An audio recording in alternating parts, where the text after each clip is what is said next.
Hi, everyone. Please go to the poorpeoplescampaign.org, the poorpeoplescampaign.org, the Poor People's Campaign, a national call for moral revival. The Democrats need to go into the white community and expose how the budget cuts of the Republican Party will hurt the white community. See, the Southern strategy tries to divide and conquer.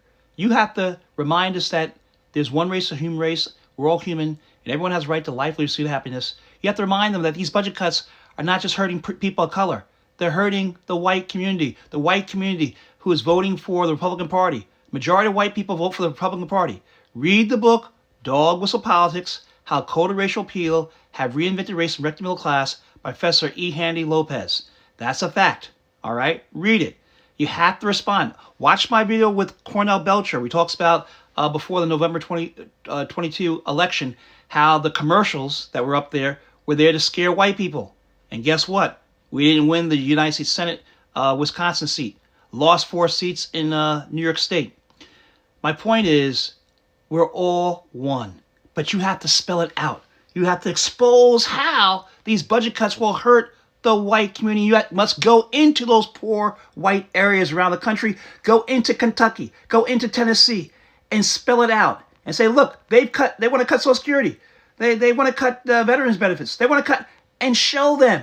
And say, it's you, okay, your community that they're doing this to. And you're voting for them? You're falling for the Southern strategy. Then remind them what Dr. King said in his March 25th, 1965, Montgomery, Alabama voting rights speech. I'm paraphrasing. That after the Civil War, black men and white men voted together in fusion coalitions. They weren't concerned about color. They voted economics. Now, how they stopped that? Well, segregation and Southern strategy. But they were able to pass the Civil Rights Act of 1875, which says treat everyone equally.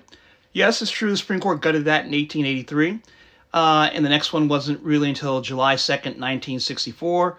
That's signed by President Johnson. But then Dr. King in his Stanford University speech said that the 1964 Civil Rights Act was weaker than the 1875 Act. The point is, there was a fusion coalition. And that's what you can do. And that's what the Poor People's Campaign has done wonderfully, excellently. Look at these low views, right? How much do you know about the Poor People's Campaign? With Reverend William J. Barber II, co-chair, with Reverend Liz Theo Harris.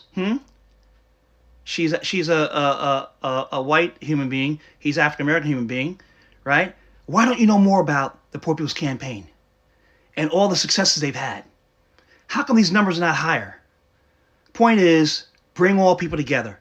Came on different ships, are in the same boat now. God bless you. God keep you.